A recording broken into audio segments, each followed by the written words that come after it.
Hi friends, welcome back to our channel Hilltown vlogs. ఈరోజు మనం ప్రసాదం రవ్వ కేసరి ఎలా తయారు చేసుకోవాలో చూద్దాం. ఒక్కసారి నేను చెప్పిన కొలతలతో ట్రై చేసి చూడండి. ఎంత పర్ఫెక్ట్ అండ్ టేస్టీ రవ్వ కేసరి వస్తుందో. టెక్స్చర్ కూడా చాలా బాగుంటుంది. ముందుగా స్టవ్ ఆన్ చేసుకొని కడాయి పెట్టుకోవాలి.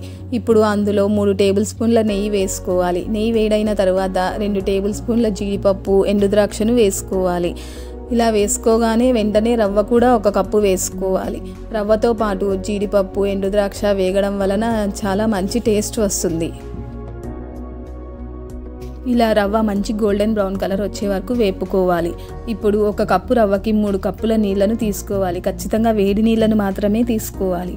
చల్లనీళ్ళు వేసుకోవడం వలన రవ్వ చప్పగా మారిపోతుంది. చాలామంది వాటర్లో రవ్వ వేస్తూ ఉంటారు. ఇలా రవ్వ వేయడం వలన ఉండలు కట్టే ఛాన్స్ ఉంది. ఇలా వేయడం వలన అసలు ఉండలు కట్టకుండా మంచిగా ఉడుకుతుంది రవ్వ.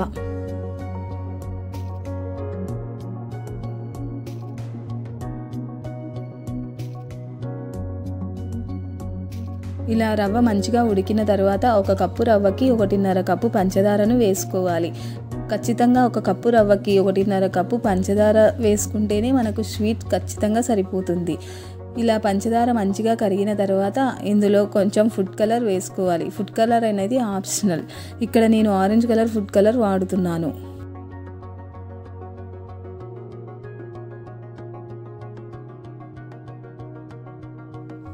ఇప్పుడు ఇందులో 1 స్పూన్ యాలకుల పొడి వేసుకోవాలి. వేసుకొని మంచిగా కలుపుకోవాలి.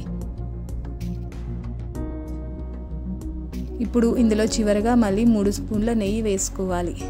నెయ్యి వేసుకొని మంచిగా కలుపుకోవాలి. చూసారు కదండి, టెక్స్చర్ కూడా ఎంత బాగా వచ్చిందో.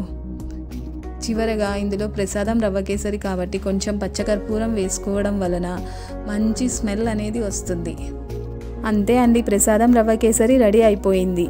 ఈ డిష్ మీకు నచ్చినట్లయితే ప్లీజ్ లైక్, షేర్, సబ్స్క్రైబ్ చేసుకోండి. Thank you for watching our video.